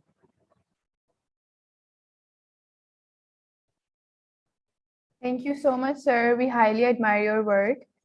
Our last speaker for this session is Dr. Wajahat Muhammad Qazi. Dr. Wajahat Qazi is an assistant professor, Department of Computer Science, GC University, Lahore. He has done his PhD from National College of Business Administration and Economics and Computer Sciences. He's currently working in Department of Computer Science. He's Computer Science Concepts. Over to you, sir. Madam, I will suggest just one correction. Now I my belonging is to Muhammad Nawaz University of Agriculture, Multan. I am now working as an associate professor, Computer Science Department. Thank you. Sure, sir. Thank you. Okay, thank you so much. Assalamu alaikum. Can you hear me all? Yes, sir. You're on. Sure. Thank you. Bismillah ar-Rahman ar-Rahim. I'm Wajahat from ComSets. So a bit of my introduction. Right now, I'm from academia. Basically, I'm assistant professor at ComSets. In parallel to my academic activities, I'm also working in industry, especially in the area of Industry 4.0. I'm also a co-founder of two startups with the name of NewCog, and the other one is with eCog name. And I'm currently also providing consultancy to a number of AI and robotics companies in Pakistan, namely Services Syndicate, MetaGuard, and Arc10 Engineering Solutions. Along with these activities from my industrial and academic activities, I'm also volunteering within the domain of IEEE. I'm also a founding vice chair of IEEE RAS Joint Chapter Pakistan, and so on. So today what I'm going to discuss is that my experience from academia as a researcher and my experience from industry. So often we look into the things that people from academia says that industry is moving at 180 degree, and industry is saying that academia is at 180 degree, and then there comes AI in between. So number of organizations in Pakistan are claiming to do AI, and on the other hand, academia is looking at the future of AI, that how AI is going to transform whatever is coming to us. So how to bridge these gaps? And as I'm talking to, majorly I'm talking to the student community, so how they should be looking at the academia side of the AI, engineering side of the AI. Is there really a big gap between the academia and the industry? If it's there, then how to bridge that gap, keeping in view that how AI is going to transform your economic, power, and political paradigms, especially in Pakistan and around the world. So when we talk about AI, so there are four basic pillars where AI is like dealing with is the intelligence, the knowledge engineering angle of AI, and then there comes the pure philosophical or research area, which is machine consciousness and ethics in machines. So whenever we talk about ethics, the first thing which we talk about is that, okay, how to secure the data and how to use that data, how to act in the social, media environments. But most important factor over here is that how machines are going to ethically behave when they are going to become the part of society. And that is the point where the fiction comes in, where the current industrial models or the giant says that, oh, this is a fiction, this is not going to transform into a reality. So I have been with AI for the last 20 years, and I remember 20 years back when I used to talk about AI with the people, and people used to say that this is one of the stupid questions, that AI in Pakistan, what really is AI? And machines are always be machines with automation angle. So there will be no autonomy in the machines. And within my own, life, I'm seeing that even in Pakistan, we're talking about AI, and a number of companies are doing a very good job within the domain of AI. Then from practical point of view, we have ICT products. Then we need to integrate those ICT products with the backbone of AI, and robotics part is still missing in Pakistan. Number of factories and industries talk to us that we want to bring in robotics. Then the question of ROI comes in, and they step back. So these are challenges in Pakistan, especially the way we are doing AI and keeping in view the socio-economic structure. So how all these things are going to turn around and see what's coming ahead. My area of research from academic point of view is in the area of machine consciousness. So for me, intelligence is not a big challenge right now, because we know one way or the other way machines will become intelligent one day. The way we define it, that there is going to be intelligence and autonomy and all those things. But the question, the next question is this, which is more like a futuristic question, that will these intelligent machines have the consciousness or the awareness, or will they be self-aware, knowing that what they are really doing it? For example, I'm sitting over here in my office, and I'm talking about AI right now with you guys, and I am in the presumption that there is an audience who are listening to me. Without having that sensory input, I'm aware that someone over there is listening to me, and I'm aware of my actions. So will these intelligent machines have that kind of philosophical, psychological, physiological angle of the intelligence someday or not? So this is my question from research point of view, which has a scientific quest. Right now, along with this quest of doing machine consciousness, I'm also working in the area of robotics. This is one of the demonstration of my work, that one of my students is saying that I'm feeling thirsty. So this is a very implicit statement, that I'm feeling thirsty. So from this statement, will the machine be able to understand that if a person is feeling thirsty, then there is a need, there is a desire which a person is expressing implicitly. So in order to fulfill that desire, what should be done? So from implicit statement, the explicit action has been translated by our research recently. So this is an example that what kind of work we are doing over here in ComSets. So from consciousness point of view, we have achieved 3.5 out of 11 scores. So still it's a very long way to go, which we have to cover. So still we can't claim that our applications are conscious in that sense, but state of the art in the literature is having that it's up to the level of 4. So we are not far behind, but we are not in a very good situation also. But the things are moving on gradually. So coming back to our topic, that when the fiction becomes reality, what really happens? One day the AI was a fiction. Now I started my talk with the idea of making machines consciousness. So was it a fiction someday back then?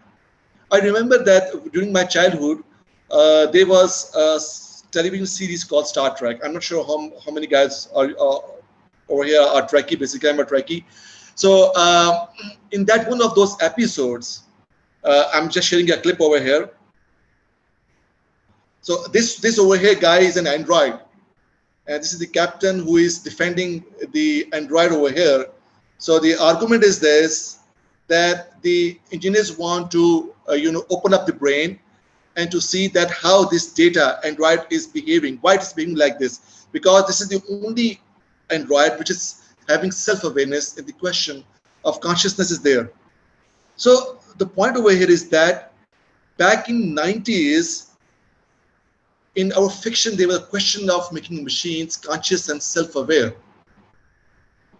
So once there's a fiction, and today I'm sitting in front of you having my PhD in this very area of machine consciousness, and there are a number of groups in the world. They are right now working in this area of making machines consciousness, which is one step ahead after intelligence. So first thing is this, that every thought, every fiction becomes a reality. So it takes around 40 to 50 years when a thought or a concept actually transforms into an academic research. So this is the roadmap which you students need to understand, that don't just simply throw away an idea. I remember that when I was in my FSc, I went to my professor during my FSc and said, "Oh, sir, I just saw Star Trek movie, and there was the idea of teleportation." And I still remember that at that time, I just recently learned about lasers, and that was a very I don't know how to put it. It was a wrong thought which I was having at that time, that with the help of lasers we can teleport. But I was having a thought which was said, "Oh, this is not going to happen. We cannot teleport anything because it's physical." But today, in the area of quantum telecommunication, we are now teleporting physical atoms from one place to the other place. So no idea is bad. First thing is this: whenever you look at any fiction, just put one thing in your mind, that this is fiction right now, and it's going to transform into reality after 50 years. And this is something which has really happened with AI. So after 40 to 50 years of fiction and thoughts and brainstorming and all those things, the academic researchers comes in, and they takes around 15 to 25 years to come up with conceptual models and some academic layouts. For example, recently everybody knows about Elon Musk, and the technology which he's going to introduce is Neuralink, where Elon Musk is just talking about putting a chip in the brain and to start communicating with the machines. And everybody's, because he's a celebrity, And everybody's saying that Elon Musk is doing a hell of a job. But there is a one big step which we are missing. From this particular cartoon over here, this is this Centurion cartoon. This was the first cartoon which I remember from my childhood, which actually gave the idea of brain links. And this guy over here, this Kevin Warwick, is the first academic professor, first human being who actually got himself operated and got himself implanted with the microprocessor chips. So first human cyborg from academic research. He took around 15 to 25 years to mature the technology. Then comes Elon Musk, where he throws up a huge amount of money to make that academic research into some tangible product. Industrialization and commercialization area comes in, which takes around 15 to 25 years before the end consumers get the products. So the question is this: from where you are sitting, majority of the people are sitting at this point. They are looking at this side. They're saying, okay, fine, we have now neural link. There is so much advancement, but what we are missing is that it all started with a thought, a fiction, the academic research. Then the people like Elon Musk who take risks to throw away a huge amount of money to commercialize and industrialize it. Then the replicators and fabricators comes in, which actually produce a massive technology, and they take them to door. So likewise, the same thing is happening with the AI. The AI started 45 years back, and today the people are looking over here. So which means that when a technology comes at the consumer product level, the only lifespan that product has is 5 to 8 years.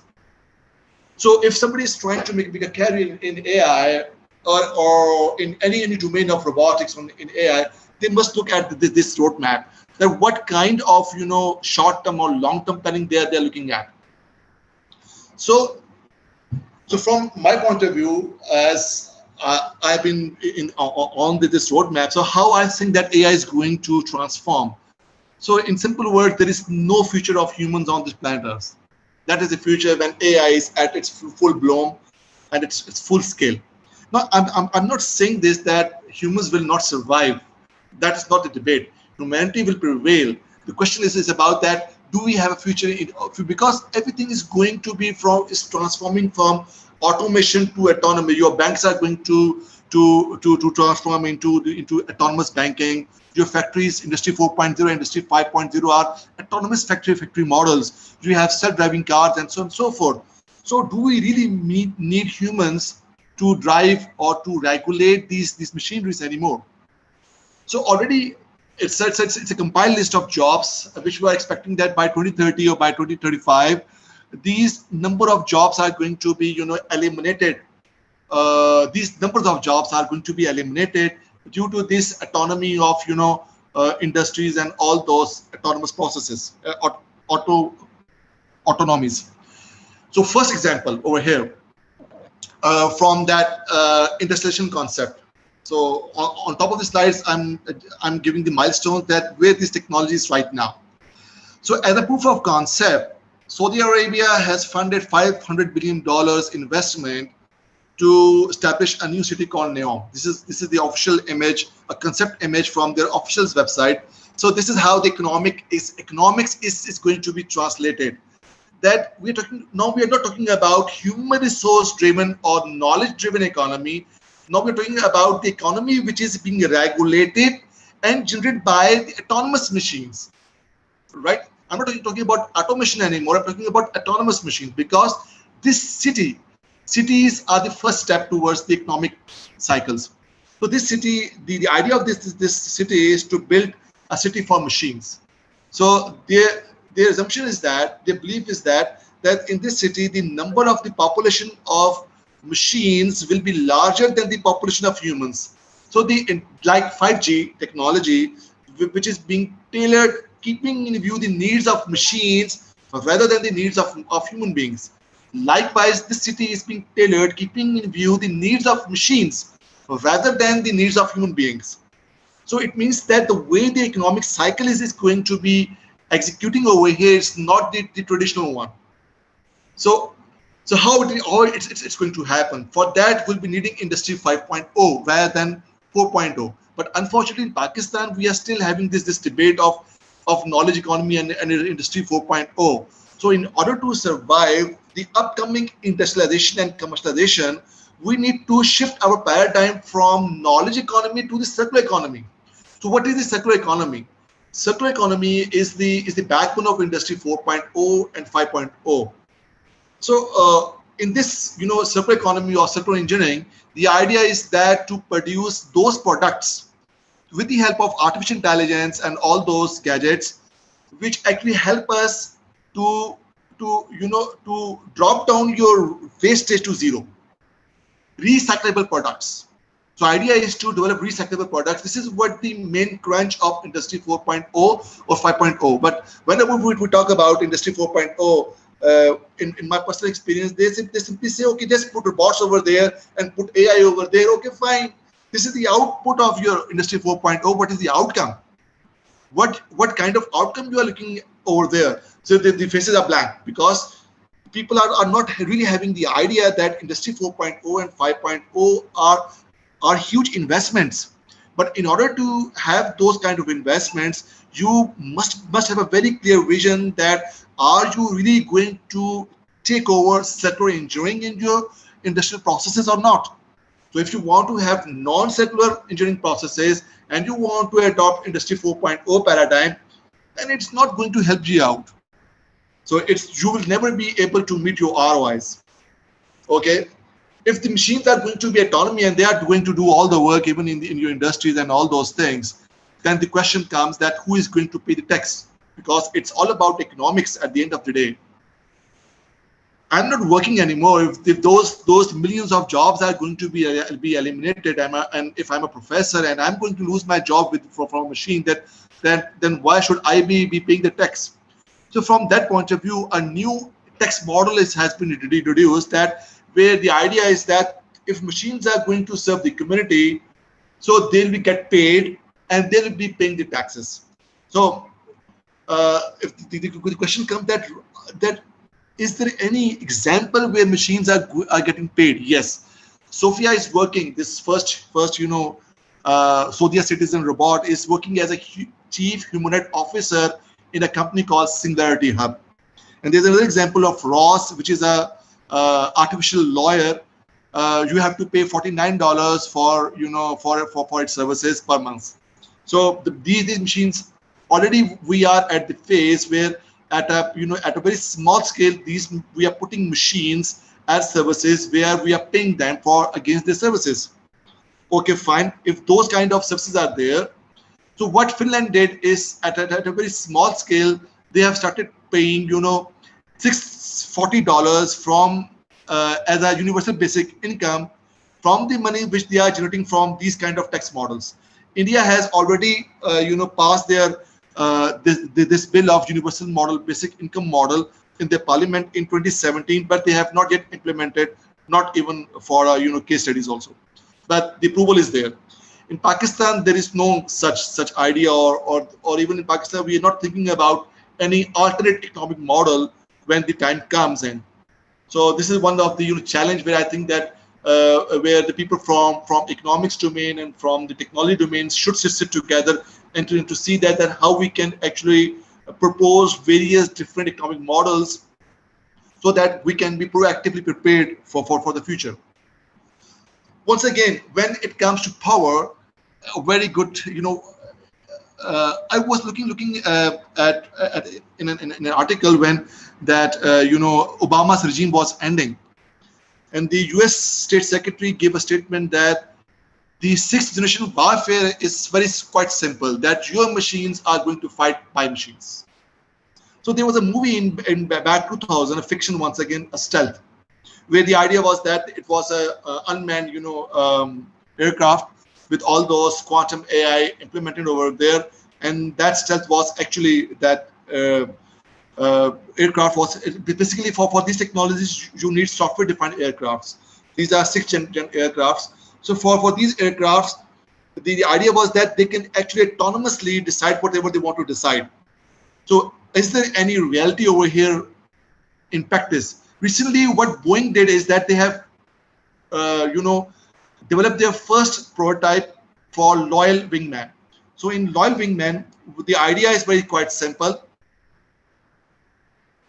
The idea is quite simple, that in loyal wingman, the entire mission is carried and regulated by your, a formation of the aircraft, the central aircraft, which actually designates,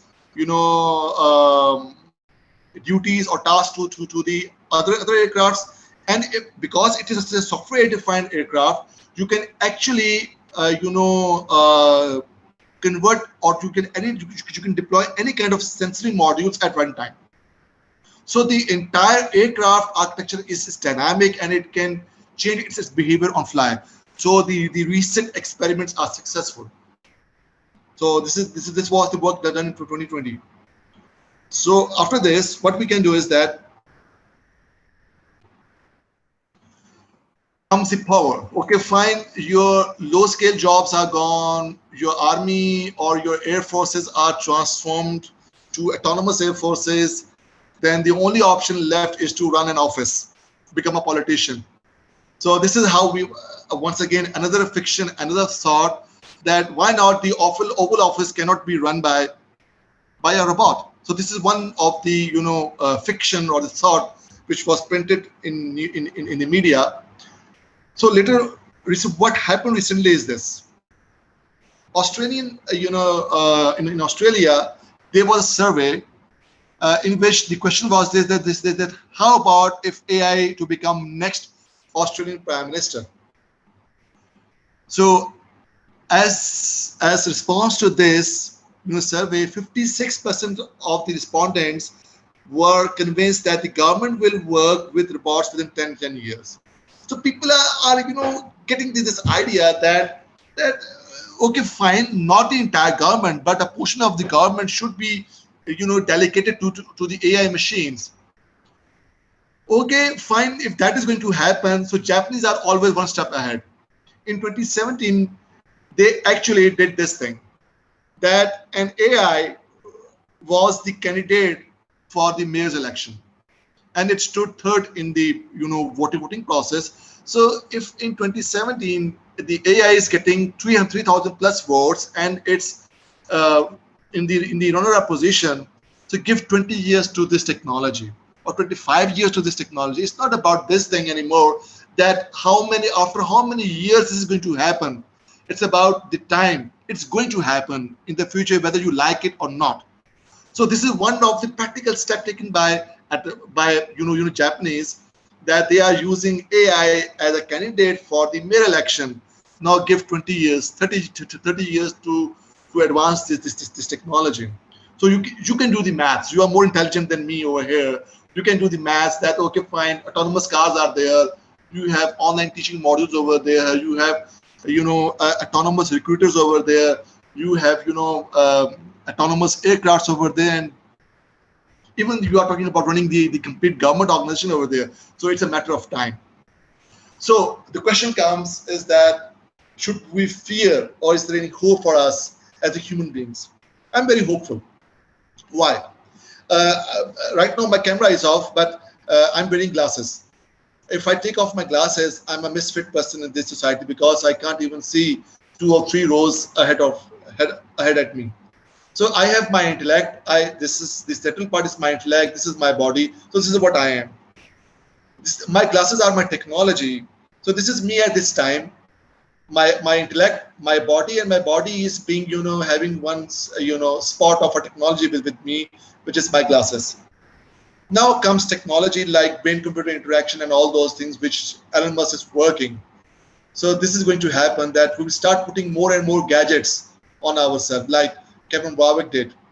And the time will come after 20 years, we will transform humans to transhumans.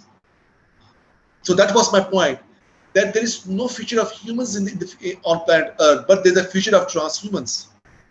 Human beings which are the extended version of themselves, having integrated AI and all those gadgets in terms of IoT. So let me put it like this, that I'm talking about Internet of People in upcoming digital twin society.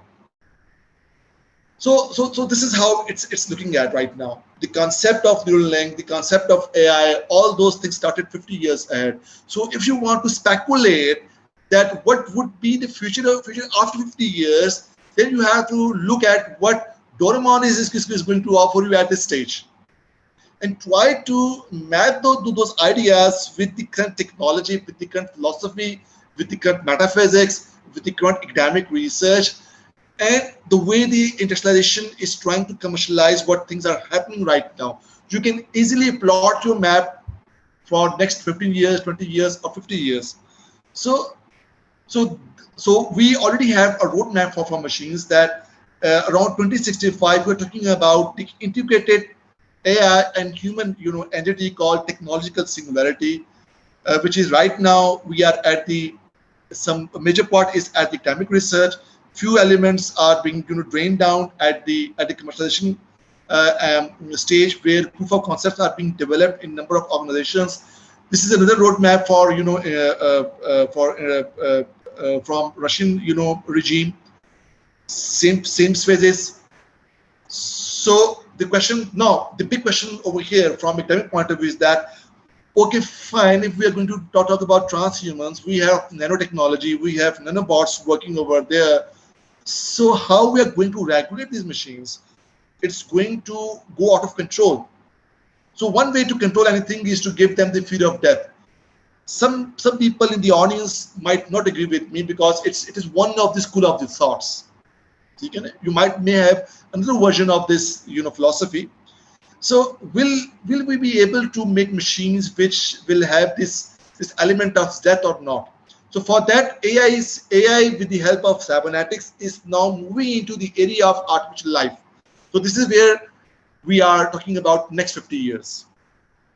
So what we have done for this one is that, in order to give death, one must have birth. So can we put this paradigm into play? So this is one of the news cuttings. I remember in my matriculation that we studied that we cannot synthesize DNA in lab. But after this research, I'm not sure how right that theory is anymore. What these guys have done, they have actually tried to create an artificial DNA in a lab, just like Frankenstein monster, but more academic way. So what they have done is that, I just skip to the actual part. The parent of this biological cell is a computer system. So with the help of bioinformatics and AI, they have generated the entire genome, the genetic sequence of the DNA. Once those genome was there, they actually translated that sequence into molecules, biological molecules. Then they took a bacterial cell, they extracted the DNA from that cell, and then they injected the artificial DNA which they have synthesized in that natural bacterial cell for incubation process. And they electrified it, they incubated it, and the cell started replicating, which is the first stage of synthesizing an artificial life. So what this really means for us, it means that we can program any biological sequence with the help of AI, where AI is the parent of that cell, and you just need to incubate that artificial DNA into any living cell, and the nature takes its course of replicating it. So is it really going to end over here? It's not going to end over here, because there's a lot more beyond planet Earth. Why? Because the entire universe is the result of a computational model. The Big Bang happened. How precisely the Big Bang happened? There was a calculation. There was some kind of computational substrate which was actually computing, doing the permutation and combinations, which actually precisely placed Earth at the third point from your sun. It was not a random process. So Big Bang was regulated by some kind of computing substrate. What is that substrate? Now the people from computer science and AI and artificial life are talking about looking into the nature, and they're probing into the nature to find out that can we really harness the ability of that computational substrate. Yes, we can do that with the help of quantum computing. We have interstellar space. Even we already know about Surah Rahman, in which it is stated that Allah Ta'ala फरमाते हैं and कि ए जिनोइंस अगर तुम्हें कुदरत हो तो तुम निकल जाओ जमीन और आसमान के किनारे से, पर तुम निकल सकते नहीं इल्ला बिल सुल्तान जोर के सिवा। दावत दी, हिंट दे दिया, इल्ला बिल सुल्तान जोर के सिवा, आगे लिमिट लगा दी। अगर तुम निकल जाओ तो फिर तुम पे बेदुआ आग छोड़ दी जाएगी, इसका तुम मुकाबला नहीं कर सकते। So there is a limit to interstellar space travel. Quran हमें दावत दे रहा है, आओ करो। जब हम वहां पर जाएंगे, when we are doing that space traveling, then who is going to regulate those basic day-to-day routine and day-to-day operation for us? That is where these autonomous machines comes in. So we want to probe wormholes. We want to see that what is beyond those wormholes. We want to build computers we can actually massively compute large amount of calculations. So for that, quantum computing is on the way. Last and the most fourth, which we have planned, or this year over here, it is a documented plan which I'm setting over here, which is called a singularity snare. By 2199, what we're looking at is that can we be able to answer this question, that will we be able to program the universe? And this brings me to my concluding point over here. In Surah Baqarah, जब फिश्तों ने कहा क्या तू ऐसे को बनाएगा जो जमीन का निजाम बर्बाद करे और खून रेजी करे, जमीन का निजाम बर्बाद करे और खून रेजी करे। एंड देन इन अपकमिंग सूरह अंस्पारा अगर आपको पढ़ें तो अल्लाह ताला फरमाते हैं कि मैं इसी कॉन्टेक्स्ट में अल्लाह फरमाते हैं कि मैं जब इंसान को भेज रहा हूँ तो अपना नायब बना के भेज रहा हूँ, अपना खलीफा बना के भेज रहा हूँ, और वो सारा इल्म दे के भेज रहा हूँ। सो और हर चीज़ों को ताबे किया गया हमारा। तो अगर हम if we look at this thing, so our destiny as a human being is not to fear with AI, is to embrace the change which AI is bringing to us, and to accept the reality and to see that what kind of exciting things are coming for us in the future. So from me, we have just started. This is not the end, this is just a beginning. Jazakallah.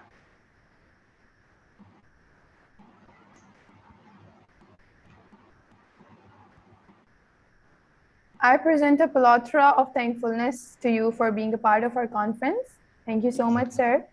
Sure. This was the last speaker. We'll be back with our second session of the conference at 1:10. Stay tuned. Thank you.